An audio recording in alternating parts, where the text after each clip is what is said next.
মেয়েরা একটা মাসালা জানে না, যদি মেয়েরা মাসালা জানতো বাসর ঘরে ঝুলে ফেলতো আপনাদেরকে।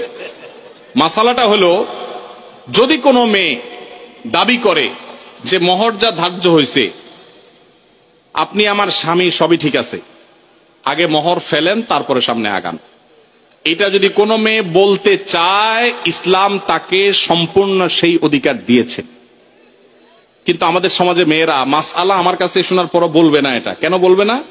কারণ আমাদের সমাজে পুরুষগুলো এমন রাক্ষসের মতো এবং এমন জালিম, এমন অত্যাচারী, বেশিরভাগ, সবার কথা বলছি না, যে এই কথা যদি মেয়ে বলে বাসর রাতে, ঠিক আছে স্বামী, সবই ঠিক আছে, আপনার সাথে আমার বিয়ে হয়েছে, সব ঠিক আছে, মোহর ধার্য হয়েছে, এটা তো আমার প্রাপ্য, আল্লাহ কোরআনে বলছেন, অতএব এটা দিয়ে দেন।